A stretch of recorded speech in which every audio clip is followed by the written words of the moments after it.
In the shadowy world of espionage during World War II, where allegiances shifted like sand, and where the line between love and duty could mean the difference between victory and catastrophe, few stories capture the moral complexity and cold calculation of intelligence warfare as powerfully as the account of a Belgian woman who discovered her lover was a Nazi spy, and who, rather than fleeing or reporting him to authorities, chose instead to transform their relationship into a weapon, deliberately feeding him false intelligence that resulted in the deaths of approximately 40 German soldiers.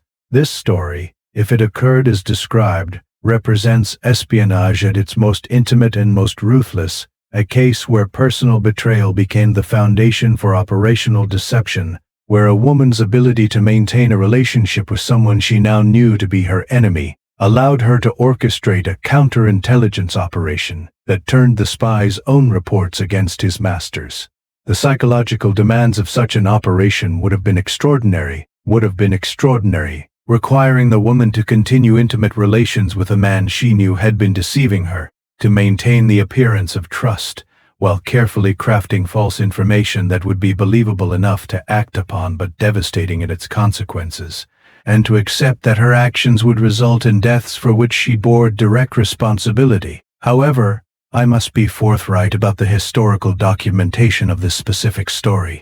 After conducting extensive searches of Belgian resistance archives, intelligence histories of occupied Belgium, accounts of counterintelligence operations during World War II, and scholarly works on espionage and resistance activities in Western Europe, I cannot locate verified documentation that confirms this specific incident occurred as described, nor can I identify the name of the Belgian woman involved, her Nazi spy lover,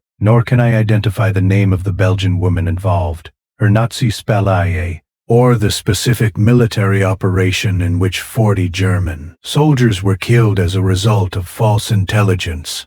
This absence does not definitively prove the story is false, as intelligence operations were conducted under conditions of extreme secrecy. Many operational records were deliberately destroyed to protect sources and methods, and individuals involved in such sensitive operations often remained silent about their activities even after the war ended. Additionally, an operation that resulted in German military casualties through deliberate deception would have been extraordinarily sensitive, potentially implicating the woman in actions that might have been considered violations of laws of war if the circumstances were not properly understood, or if the legal protections for resistance activities were not recognized.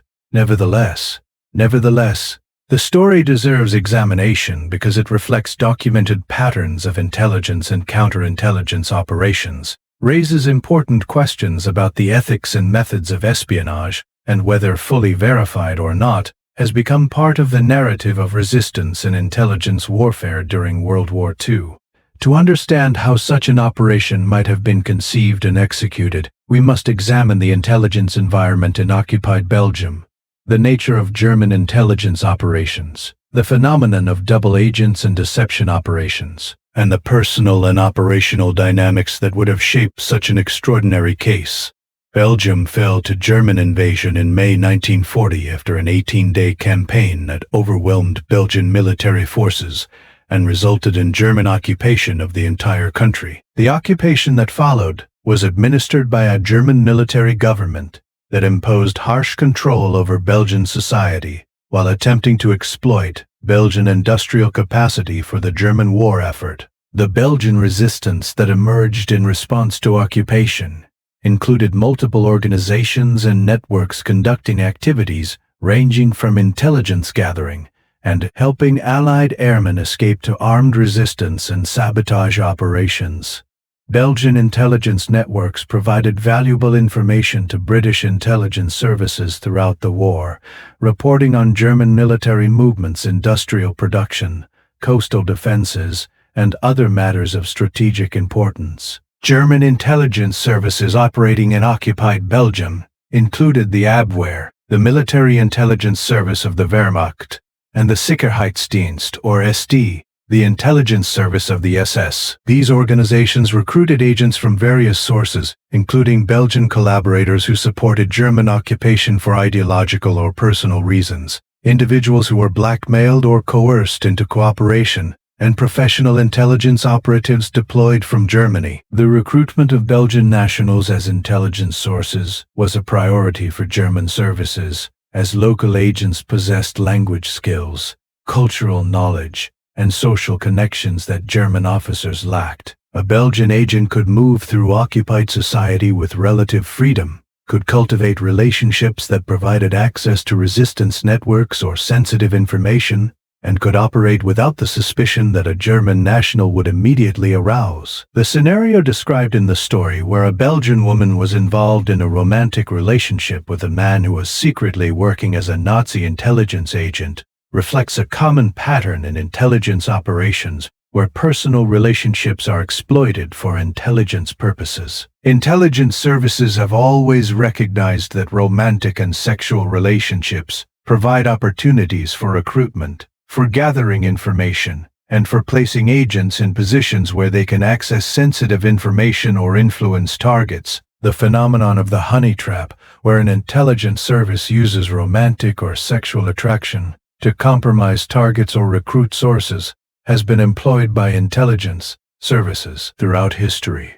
During World War II, all major intelligence services used such techniques when circumstances permitted. The discovery that her lover was a Nazi spy would have occurred through some means that revealed his true allegiance. She might have discovered documents or communications equipment hidden in his residence. She might have observed him engaged in activities inconsistent with his cover identity. She might have been warned by members of the Belgian resistance who had identified him as a German agent. She might have noticed inconsistencies in his stories or behavior that aroused her suspicions and led her to investigate. The moment of discovery would have been emotionally devastating, combining betrayal of trust, realization that intimate moments had been part of an intelligence operation, and fear about what information she might have inadvertently provided that could have compromised resistance activities or endangered others. The decision to continue the relationship rather than breaking contact or reporting the spy to resistance authorities demonstrates either extraordinary courage and calculation, or possibly direction from intelligence handlers who recognized an opportunity to run a counter-intelligence operation. If the woman made this decision independently, it reflects remarkable understanding of intelligence principles and willingness to accept enormous personal and emotional costs to strike back at German intelligence. If she consulted with Belgian resistance intelligence officers, who then directed her to maintain the relationship and feed false information, it indicates that Belgian resistance possessed sophisticated counterintelligence capabilities and recognized the operational opportunity presented by a controlled double-agent situation. The creation of false intelligence that would be believable to German handlers while being operationally devastating required sophisticated understanding of German intelligence requirements, military operations, and the verification procedures German intelligence would employ before acting on information from a source. The false intelligence needed to be consistent with information German intelligence might expect the spy to be able to obtain given his position and access. It needed to be specific enough to be actionable, providing details about locations, timing, and forces that would allow German military commanders to plan operations based on the information. It needed to avoid obvious indicators of deception that might alert German intelligence officers that their source had been compromised. Most critically, it needed to lead German forces into a situation where they would suffer casualties without the deception being immediately obvious, as a transparently false report would expose the source as compromised and end any possibility of further deception operations. The specific content of the false intelligence that allegedly resulted in the deaths of 40 German soldiers is not detailed in the story as commonly told, but we can consider several possibilities based on documented deception operations from World War II. The false intelligence might have reported the location of a resistance weapons cache or headquarters leading German forces to raid a location where they were ambushed by resistance fighters who had been alerted to expect the attack. The false intelligence might have reported on Allied troop movements or concentrations, leading German forces to position units in locations where they were vulnerable to attack. The false intelligence might have provided information about routes or schedules that led German patrols or convoys into prepared ambushes. The false intelligence might have misidentified friendly forces as hostile targets, leading to friendly fire incidents, though this seems less likely given the operational controls German forces would have had to prevent such errors. The operational execution of using false intelligence to cause enemy casualties required coordination between the woman feeding information to the spy, resistance forces, who would capitalize on German reactions to the false intelligence, and potentially Allied intelligence services who could provide additional support or coordination. If the false intelligence led German forces into an ambush, resistance fighters needed to be positioned and prepared to execute the attack. If the false intelligence led to German operations that could be exploited in other ways, coordination was necessary to ensure maximum effect. The operation also required careful management of the spy himself, ensuring he continued to believe the information he was receiving was genuine, maintaining his trust in his source, and preventing him from detecting signs that he had been compromised. The psychological burden on the woman conducting this operation would have been immense. She was maintaining an intimate relationship with someone she now knew had been deceiving her from the beginning, someone whose true loyalty was to a regime responsible for occupation, oppression, and atrocities. Every intimate moment, every conversation, every gesture of affection was now performance, a calculated act in service of an intelligence operation. She knew that her deception was leading to deaths, that German soldiers would die based on information she deliberately provided, and while those soldiers were enemy combatants fighting for an unjust cause, the direct responsibility for their deaths would have been difficult to bear. She lived with constant fear of discovery, knowing that if the spy or his German handlers realized she had been compromised and turned, she would face arrest, interrogation, under torture, and execution. The timeline mentioned in the story is not specific, but the phrase "got 40 German soldiers killed" suggests either a single operation that resulted in multiple casualties or an accumulated toll from multiple operations conducted over time. Single ambush or attack resulting in 40 German casualties would have been a significant military action requiring substantial resistance forces, and would have certainly triggered intensive German investigation and reprisal operations. The Germans responded to resistance attacks with extreme brutality, conducting mass arrests, executing hostages, and destroying communities where resistance activities occurred. An attack killing 40 German soldiers would have resulted in reprisals that might have killed hundreds of Belgian civilians. The ultimate fate of the spy and the woman is not specified in the story as commonly told. Several outcomes are possible. The spy might have been arrested by resistance forces once his usefulness as a channel for false intelligence ended, tried by a resistance tribunal, and executed. He might have been killed during one of the operations his false intelligence enabled, either deliberately targeted or simply caught in action that his reports had set in motion. He might have eventually recognized that he had been compromised and attempted to flee or go to ground, possibly escaping or possibly being captured. The woman might have continued her resistance activities after the operation concluded, might have been arrested by German authorities for other reasons, or might have survived the war and lived with the memories of what she had done.